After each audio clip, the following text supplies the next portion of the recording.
Well, welcome back, everybody. Today we're going to touch on an advanced concept called bounce light. This is optional, but if you want to use it in your work, it will push your work to that next level. It is a normal thing that we use to all of our assignments in future classes. So if you get the hang of it now, then your work will be stronger later. What is bounced light? Well, here is a sphere. This sphere has a 1, 2, 3 read. There is a bright, middle, and a dark. Where the form terminates, where the terminator is located, the equator of the form, it turns under from the light. That's where core starts. Well, this is what bounce looks like. Boop. Interesting. Now all of a sudden the sphere has a new dynamic. There's a new pseudo light on the opposite side in shadow side, opposite of where the light's coming from. And not only that, it's colorized. Why is it colorized? That's because the way bounce works, if this sphere was sitting on a blue surface, then the light ray that hits the surface bounces and hits the sphere. And so the light grabs the reflective properties of this surface. That's why sometimes when you see photos being taken, you might have a white light and then maybe a panel that might be gold or another color. And that reflects the color of that panel to you, and it changes the theme of the lighting in the photograph. So what is happening here? Well, you'll notice that the intensity of the bounce is weaker than the source. So it's not as bold as the bold blue. Anytime there's a bounce that occurs, the strength of the color that it grabs is diminished by a step. Also, again, it's happening shadow side, but where it's occurring is the strongest near the outside edge of the form, because that is the face of the form that's turning towards where the blue is, right? So where the sphere starts to turn under and face directly at the blue, that's where you've got the strongest bounce. And as the sphere turns away from that bounce source, it starts to weaken. The bounce does not fill very much. It's just a little sliver, and it helps to further define the form. So you can choose any color you want for it. I chose a complementary color because blue is on the opposite side of orange. And that's a general rule of thumb you might want to consider when you're using bounce light. So I think this image still needs colorization. The figure does, but it's mainly a warm image. There is more tan, orangish skin tone. There's orange in the shadows, the shorts, more so than there is a wide array of cool colors. So I would actually use a cool color for this guy. Now, where would it go? So light is coming from the upper left. That means bounce would be on the bottom right side. And we work in broad strokes first and then progressively tighter strokes last. What do I mean by that? That means that first I'm going to do the large forms, and second, then I'll do like the creases within those large forms that would catch bounce. They would only be on sides that would literally catch it. So for example, this forearm, we would see bounce on the underside here, but we would not see bounce where the belly comes up over the front of the forearm, right? So you just think in 3D and apply that. We would not see any bounce really in the belly here because that is bottom left side, but we would see it, on these flabs of skin that turn under. So let's delete the shadow layers, and I'm going to create a brand new layer. Excuse me, let's delete the demo layers. And I'm going to create a layer called bounce. Let's make the background a little brighter. I just darkened it to illustrate that point to you guys. There we go. Make a new layer, call it bounce. You can use blending modes. I recommend it. Let's use a blending mode called, again, either soft light or overlay. This time I'm going to use overlay to make it a little bolder. I'm going to use a soft-edged brush, kind of an airbrush style. And I'm going to turn the strength of that way down, maybe like 20, 30%, so that it gives me some room to like layer and feather. Now let's select the entire silhouette, and I'm going to add bounce to the legs and his hindquarters. So Command click. This time I'm going to hide the marching ants so they don't get in my way. To hide the marching ants while still having the selection active, just Command H. And then choose a color. I'm going to go to like maybe a cyan blue. Make sure you are in your bounce layer. A big old fat brush. And let's go to work. Not going to see much of a difference. but generally layering over. Maybe that overlay isn't working so well. Let's go back to normal. We can always turn things down in the layer opacity. Go to the guy's bottom. You can see a little bounce there. Got a big old bulge over here. You just treat these like spheres. You just add a little bit light. Doing all this with a mouse.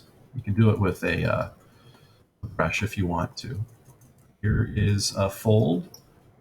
I'm not doing broad strokes first. I just went straight for the folds in the clothing.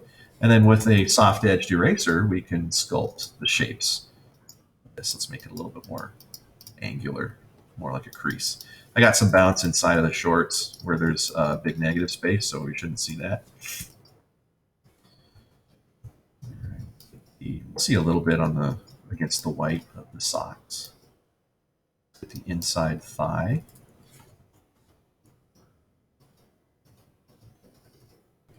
Not doing just one big solid color. Remember, use your eraser, feather it out. So you can use like a soft edged eraser. Side, make a big old blap, and then use your eraser to clean it out.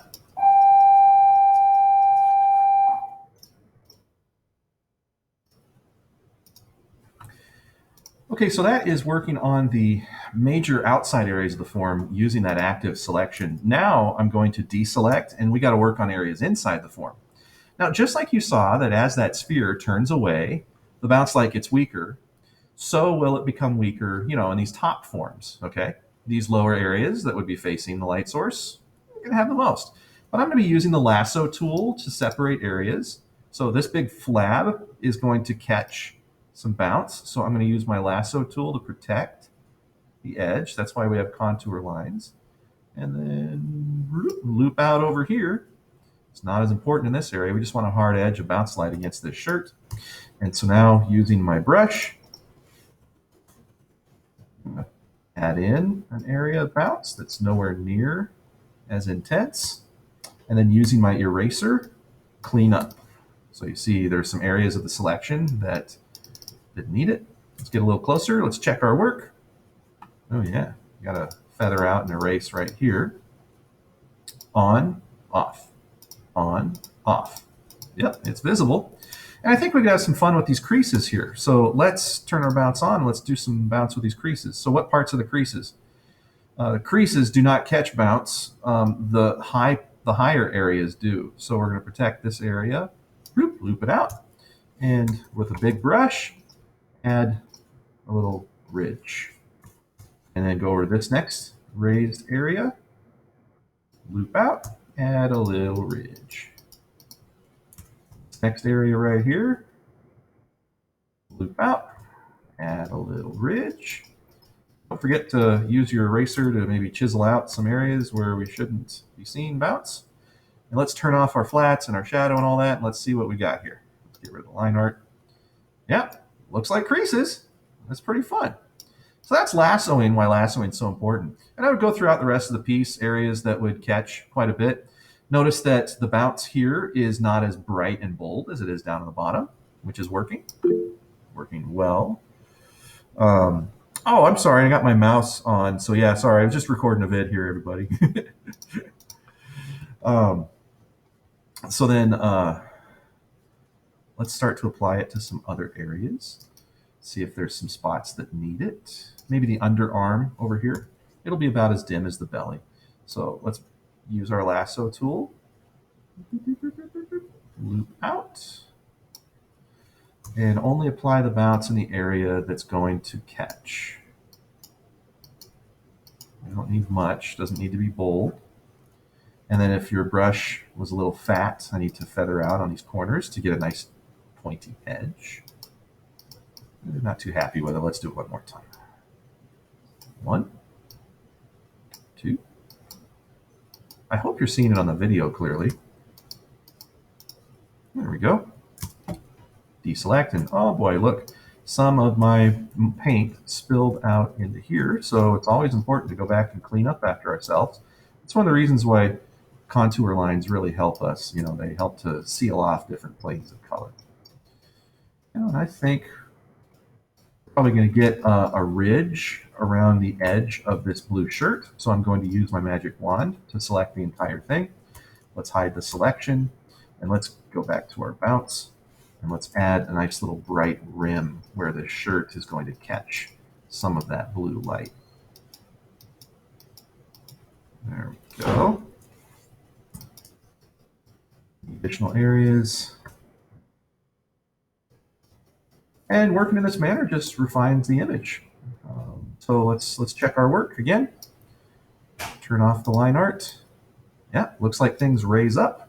Turn the line art on. Does it look like a black and white image with like a bright blue light? Like maybe he's got a cell phone on over here. Yep, working. Any areas that we may have neglected or need to add?